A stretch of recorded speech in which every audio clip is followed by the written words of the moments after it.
Why, hello everyone, and welcome to Stefan's podcast, the only podcast for everything Japanese news and what's going on in the big old world of Tsushima. Hope you're having an absolutely lovely day. We have got some great news stories for you, so let's jump straight into it. The first news story is a Japanese teacher has lost his job for having a second job, a part-time job. So in Japan, in a lot of contracts, they don't like you to have part-time jobs. This is very similar to the UK as well. I've seen some contracts say if you work full-time that you shouldn't have a full-time part-time job, and if you do, then you should let us know. Interestingly enough, this teacher wasn't teaching on the side. He was working in a convenience store. His principal found out about him working in a convenience store, went into the convenience store and confronted him, and it's become a huge thing. The Board of Education has deeply apologised for the great distress and worry that has caused the children and guardians and all residents of the city, vows to take measures to ensure that such an incident wouldn't happen again. I get more and more embarrassed when I see some places Board of Education. I think this is a bit of a joke, but there we go. The reason why this man had a part-time job is apparently to supplement his income. So you've got a question, why is the Board of Education there not paying a livable salary so that this man doesn't feel like he has to have two part-time jobs? The fact that the city has apologised on behalf of the man, I think is gross, but there we go. This is a thing that we live in at the moment. Someone who is working two jobs just to keep afloat and just to keep money going has now quit both of them. I mean, what a world that we live in. This is such an awful story, and I hope this teacher does a good thing with his life and maybe gets out of teaching and moves to a profession. The weird thing about this story is this guy is 60 years old. 61 years old this guy was, and he's not only quit his teaching job, he also apparently, because of the embarrassment, has quit his convenience store job, which was the part-time job that he was working in. And this is such a weird story. I mean, this guy should be commended for working so hard to get him out, or to get him out of whatever financial problem he's in, and he's being, vilified for it. I don't like this. I think he should be commended for working two jobs. I mean, the fact he has to get a part-time job anyway, when it doesn't say if he was a full-time teacher here. I believe he was a full-time teacher, because it seems weird that they would get funny about him doing this. I mean, also 61 years old and you also have to supplement your income? That's a joke. What world are we getting into? Interestingly enough, in the article, there was a line about a possibility of how teachers who, when they get to retirement age in Japan, are sort of possibly made to feel like they need to retire, or they are forced to retire. They don't want to retire, but they reach retirement age, so they have to. They don't have enough money to retire, so they effectively retire and then go back into their same job on a lower salary, because they then only have 1 or 2 years experience, in theory, because they've retired. This seems like the most Japanese news story that I've ever seen. I think that this is embarrassing for more the Board of Education than anything. And the fact that they said that they apologised for the distress caused to the guardians and the parents of the city. Well, if they really have a problem with it, I suggest they start paying a little bit more in taxes so that this teacher can live a livable wage and not have to have two jobs. This is appalling, Japan. I mean, the fact that I feel so sorry for this guy, and the Japanese media has just missed it completely. That why are you blaming this guy? Why aren't you looking into why does he need to have two jobs? Because he's not getting enough money from his teaching job properly. Ugh, gross story. Not fun, Japan. I want to start this story off on a nice one. Oh, here is a nice one. Japanese. Oh, there's a fly here. Dead. Okay, next news story. Japanese woman top global life expectancy for 40 straight years. There's no surprise that the Japanese people live forever. How do they do it? It's something in the rice. I tell you what, they just live forever and ever and ever and ever and ever. But for the 40th straight year, Japanese women have the longest life expectancy in the world. The article is very short. It basically just explains that. Why do they live such a long life? That's a mystery that even I don't fully understand, to be totally honest. One of them is going to be their diet. They are very healthy. Most of the people in Japan, not so obese as the rest of the world at the moment. They do have pretty good healthcare. And then other reasons, I have no idea. I couldn't tell you how they work so long and still keep living. I don't know. Maybe it's for work. It just keeps them alive. But you can't have a second job. No, you can only have one. Watching you, you think you're going to come to Japan and get 2 jobs. You can only have one, mister. And if you're caught having a second one, even though you need the income, we don't care about that. Ugh, crazy. But there we go. Next news story is about... Oh, this is a funny story. This is a little bit of an old story. It's about two or 3 weeks old, but I missed it. So, contaminated Fukushima soil was delivered to the Prime Minister's office in Japan. This is because some protesters wanted to show the effects of the nuclear radiation, and apparently they just put it outside of his office.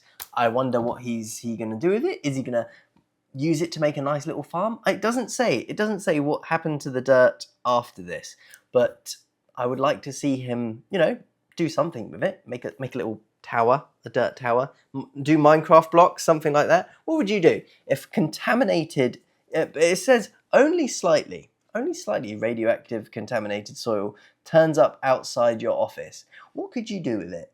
You could plant some flowers, radioactive flowers. Oh, if you could get some like tropical glow in the dark flowers and make it into like an art piece, oh, that would be genius. See, I need to work for the Prime Minister's office. Where there is a horse, there's manure, and where there's manure, there is money to be made for fertilizer. That's what I say. When life gives you lemon, start making some lemonade. Okay, so what was the next news story we've got going on? Oh, this is funny. A 19-year-old who's working in a convenience store. Maybe they're working in the same one as the old man, the 61-year-old man who needed a second job. But no, a part-time clerk has been arrested for making over 200 million in fake purchases. And you're probably wondering, why would a teenager working in a convenience store be doing all these fake purchases? Was he reselling the stuff? No, he was getting the points from every single purchase. So in Japan, they have a whole slew of point systems. There's Rakuten, where you can get points on almost like cashback on stuff you buy. In the UK, years and years ago, we used to have Nectar, and that used to be pretty good, but it went way, way, way, way down. But they have Rakuten, which is very good. So if you spend, I don't know, £100 or $100 on stuff, you will get like £1 or £2 back in these points, and loads and loads of places accept them, and you convert them into real money. And I've started using some of these cards, and they do make a big difference. These points really do add up quite quickly, and you can use them for anything. What have I used them to buy? I used them to buy some accessories for my camera recently. They are, if you come to Japan, definitely look at getting these point systems. But this boy is a very, very naughty man. He was putting through a load of fake purchases through the convenience store and doing it just to get the points. I wonder what he was thinking, because if you're doing 200 million yen in fake purchases, how is someone not going to notice that? He must have been, I assume, it doesn't really say how he was doing it here in the article, but I assume what he was doing was putting them through the till, charging them on his card, and then refunding them, and maybe he was still getting the points from that. But it said in the article that he built up 950,000 yen's worth of points that he managed to build up. So that is a lot of money. I mean, 1 million yen in points, which you can use these just as cash, pretty much. Like, you can go on Rakuten Market and you can buy, oh man, I'd go buy myself a nice little camera for that. You better believe I'd go get myself a very fancy camera. You could certainly get a car for that. I don't know if you can buy a car with Rakuten points, but if you can, hey, sign me up. Hey, maybe I should go and get a job in a convenience store. Oh wait, I don't know. No, that'd be classed as 2 jobs, and I can't do that. Maybe I need to get to 62 and then I can do it. But there we go. Next news story is off Tokyo. The prices in Tokyo are going through the roof. They're getting more expensive to buy a condo. This is just in the center of Tokyo. Oh, it's that time. Listen, everyone. 10 to 6 every single day in Tsushima, we get an announcement like this, and we also get one telling the children to get home safely. And in 10 minutes, we will get another announcement at 6 o'clock to say it's 6 o'clock and it will start chiming, and it's very annoying. It's very rude to do it while I'm interrupting the podcast. I don't go to their office and tell them to stop it. Okay, excellent. Are we going to get another one in a minute saying Chugak-say go home? No, we're not. Okay, in 10 minutes you'll hear the... No, in 10 minutes you'll hear the Tsushima alarm for 6 o'clock. And it used to be when I first moved here, there was one at 7 o'clock in the morning, and I used to hate that one so much. But anyway, where are we? Yes, the price of Tokyo condos are going up.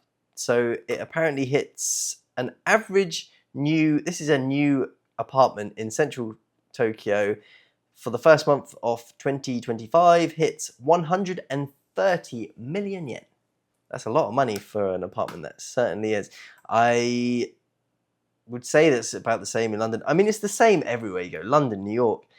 In the middle of the city centres, everything is expensive there. Housing outside of these places in Japan is not that expensive.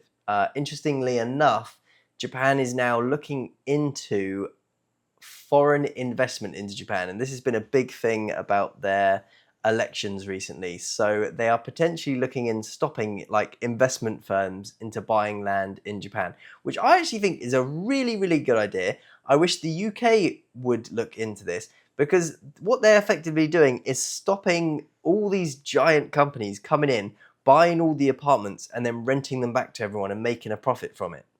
So this is good. Of course, central of Tokyo, central of London, all of those are going to be expensive.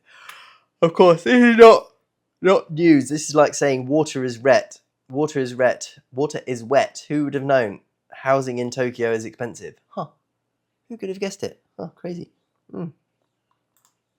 Okay, next news story. Oh, hikers need rescue. So this story was also, not too far off. So this is about a month old, and I saw a TikTok on this, and I think this is exactly right. So it's now hiking season, or just about to be the start of Mount Fuji's hiking season. Some people have asked, can you hike Mount Fuji out of their hiking season times? And many people do it. You are not meant to do it. But what is this TikToker said is exactly right. You can do it, but if you need to be emergency evacuated out of anywhere, you will be on the headlines of every single Japanese newspaper the next day. And I was just reading this. 2 Americans hiked Mount Fuji before the trails are open, and both need rescues on back-to-back days. So 2 separate Americans tried to hike Mount Fuji. Both failed, and they needed to be sort of air rescued down. And this is another reason why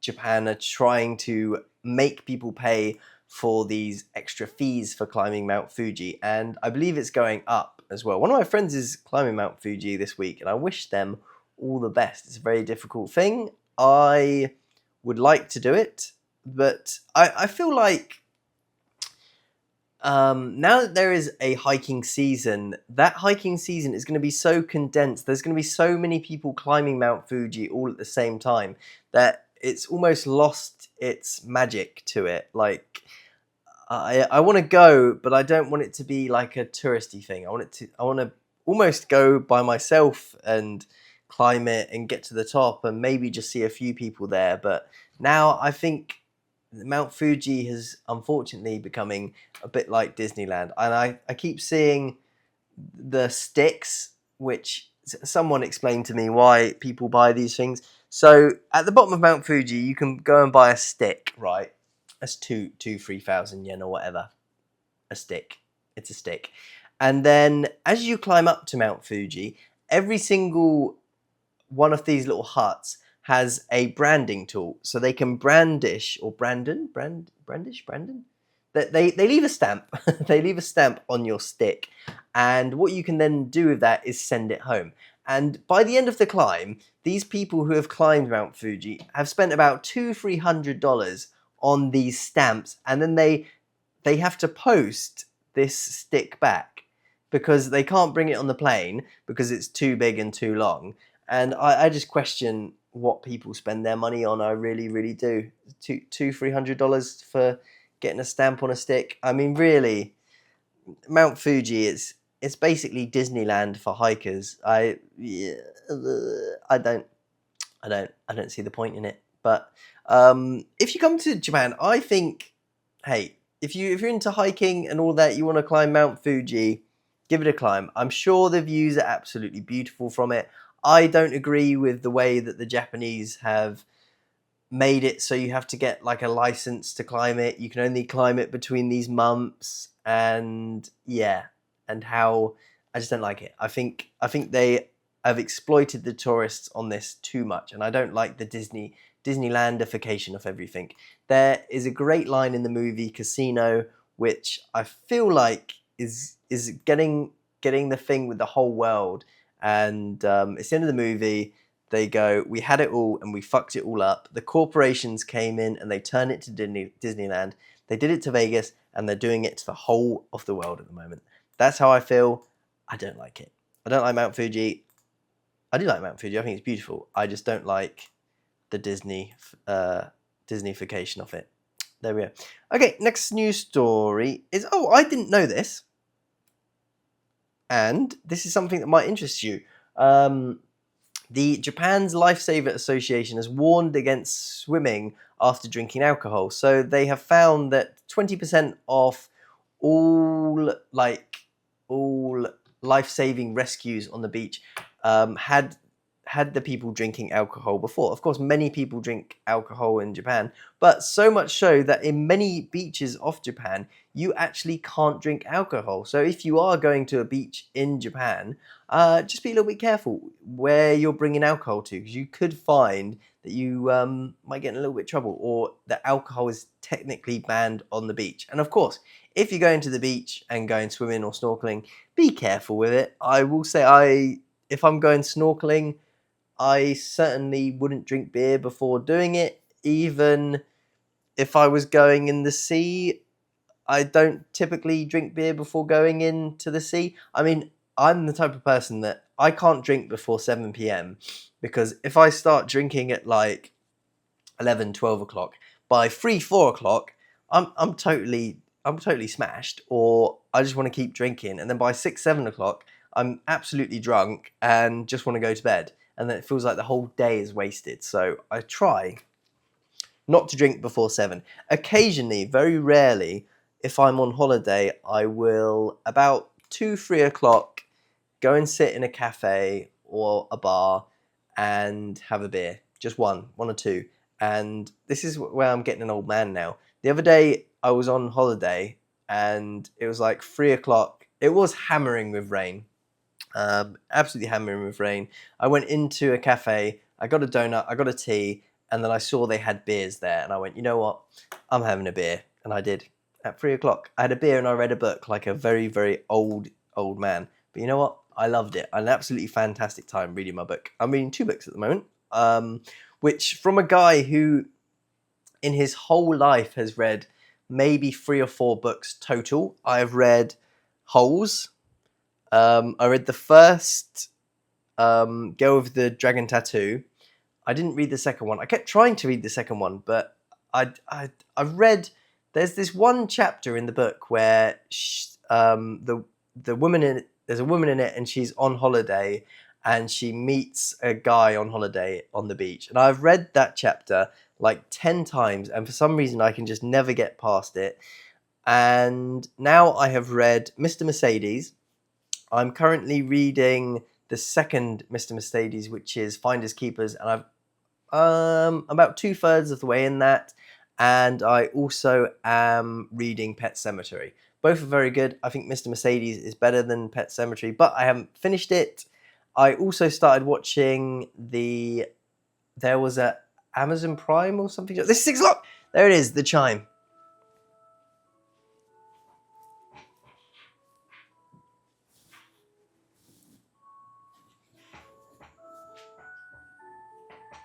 So 6 o'clock every day we have this chime in Japan, in Toshima. It's very common across Japan. It's basically like a noise to tell the kids to go home and have their dinner, basically. It's a bit like back in the day, you used to have come home before the street lights are on. This is their street lights, the 6 o'clock tune. And in some places, the towns don't like junior high school students or high school students being out like in the town after 6 o'clock unaccompanied by an adult. Did you know that? There you go. Little bit of Japanese facts. Oh, look at that. This podcast is about Japan, not about reading. So, reading Pet Sematary and reading Mr. Mercedes books. I'm reading the second one, nearly finished that, and I've been watching Mr. Mercedes, the TV show on, I think it was Amazon Prime. I can't remember where it was from, but they did a whole series on it, and the casting for it I thought was absolutely fantastic. Who did they pick as the guy? Let me just get the cast up. They got Brendan Gleeson as Bill Hodges, and I thought that was perfect casting. Really, really good. There is some bits in the TV show that they have changed from the books, and I'm now becoming one of those people who are like, they did it better in the book. I don't get why did they change this? They did it better in the book. There's a few things that they changed that that I wouldn't have changed. You really don't see the guy who is playing the murderer, the actual Mr. Mercedes. You don't see how like racist and horrible he is in the TV show. I don't think not as much in the book. When he's in the book, he's like a real piece of shit. But in the TV show, they've kind of toned him down in some ways and toned him up in other ways. It's kind of a bit of a mix, but yeah, I really, really, really enjoy it so far, and I've almost finished the first series. I'm gonna stop watching after the first series until I finish the rest of the books, because I have a feeling I've possibly spoiled one thing in myself, because I googled does the first series have any spoilers to the second and third books, and they said no. But in the TV show, there is this like secondary character who wasn't in the book who has come in, and I'm wondering if that's like meant to be a love interest from the third book that they've kind of mashed into the first one. So I'm not sure. And the woman who plays that is played by Holland Taylor, who was the mum in 2.5 Men. She was Charlie Sheen's mum in that, and she good actress. I have to say, honestly, really, really enjoyed that show.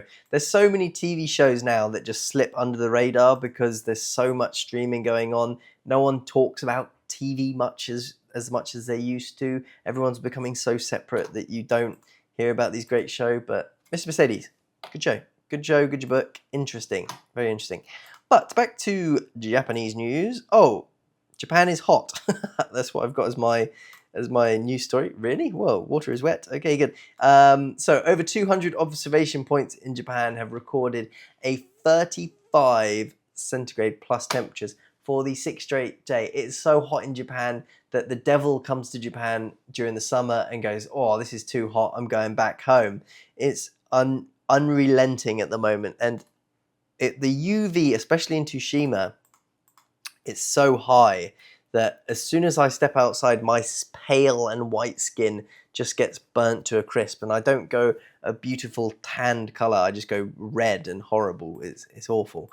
So if you're in Japan, good luck. Eat ice cream, stay in the cold, and you can get a load of different ice packs. And I've seen a lot more people this year, as a fly, wearing the workman's fan jacket that you can get. So you can go and get these jackets with which have fans inside of them, and you can walk around in those. And I have to say, they do look good. I even considered buying one this year at the start of the year because it's unrelentingly hot.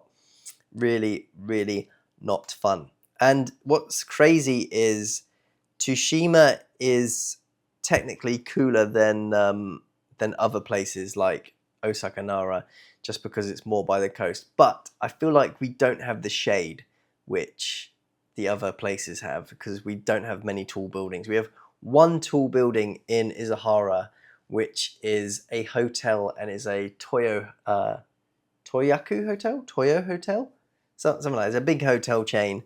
And why it's the biggest building in Izahara, I don't know. The building is so ugly, and every time I see it, I just go, "That's really the tallest building in Tsushima? Really? That one? Ugh, so ugly, so ugly." But there we go. Next news story for you, and our last news story for the day, is about how Japanese people. There was a survey going around that Japanese people want promotion by age and not by results. Not by very much. The survey at the end of it said that 63% of people said they want to be promoted by seniority versus 43.6% who said they want a promotion based on the merits of the job. I think a mix of two of these is the best. So the good thing that the program that I'm on now is every single year your salary goes up until the last 2 years. And I think that is very, very nice. I think in every single company, every year your salary should go up a little bit. Not massive amounts, but it does give you an incentive to stay. I definitely think that it does. And also you should get a bonus or you should get a promotion if you are performing better than other people. So I think two, you should get increase on salary for staying longer, and also if you are performing better, you should also get a promotion based on that. And if those two can come together and merge perfectly, ooh, that's nice. That's funny enough why I think the vote is pretty evenly split. It was 43.6% performance by merit and 56.3% based on promotion by seniority. I mean, there are some jobs where you really can't you can't like excel in them. And if you've worked in some office jobs in the past, I worked in one for the NHS and another one for a German company. There is no way for you to like do fantastically well at them. Like, the work is the work, you finish the work, and that's it. There's no way for you to like outperform or do anything. You're just doing the job effectively. So yeah, a little bit of both of those I think is very, very, very good. But there we go. That's the podcast for today. It's a lovely time in Tsushima at the moment. We've got a lot of festivals going on. I went to a festival last week, and they had a couple of bands and they had some dancers going. They had a slightly embarrassing thing with the dancing thing. Oh my god. They had a bunch of junior high school girls dancing to a song that shouldn't be played anywhere near children. It was just embarrassing. It was an English song, and I don't think the people understood the lyrics at all. It was like a Nicki Minaj style song, and the lyrics in it were just disgusting. I mean, I'm I like rap music. I like all of that stuff. I like music. I was a radio DJ for years, but the song that they played with the children dancing was absolutely gross. And if it happened in any other, like if it happened in like an English speaking country, that would have been headline news stories. But luckily, I don't think they understood the lyrics that were in it, and I was just looking around like laughing and just embarrassed for the kids because it was ridiculous. Oh, who picked that song needed to be executed. Honestly, it was just totally wrong and gross. But there we go. But we got another festival coming up this week. I've been taking pictures off the festivals, and I got some really, really good photos up on my Instagram. I think I'll even put a couple of the pictures that I took here, just so that you can see them. And I want to take some more pictures this weekend. We've got a very nice festival coming up. I just managed to fix a lens that has been broken for like 3 or 4 years. It's not a particularly good lens, but I've got I think it's 70 to 300 millimeter lens, so it's a very long zoom lens. It's been damaged for ages because I carried it around traveling, and it was just in my backpack, and it just got knocked and scratched on it, and the autofocus on it would not work at all. And I tried to fix it like 2 or 3 weeks ago by just spraying a load of canned air inside of it to try and get any grit and sand out. That wouldn't work. Today I was playing with it, I twisted it open, and I think what must have happened is that condensed air that I sprayed into it, it is maybe sticky or has some like something to it.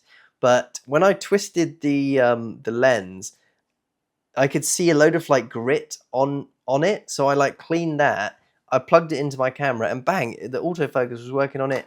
Not fantastically, it's very, very slow autofocus, but it was working. So I'm going to test that out at the festival, because I was using the lens that I've got now, and I can't zoom in close enough to get some really good shots that I want to get. But I'm very excited. It's nice to take some festival pictures. I've never done any like music festival or anything like these ones, and I got some really, really nice photos that I'm very, very proud of. Enjoying photography at the moment. Who knew? That's why I've not been making as many videos. Apologies, because I've been taking so many pictures recently and just been editing those. But I've been having a fantastic time. So hey, you know what they say? Enjoyed time is never wasted time. Some big YouTuber I heard say that, but it's very true, and I like that. I like that philosophy. It's a very nice philosophy. Enjoyed time is never wasted time. There we go.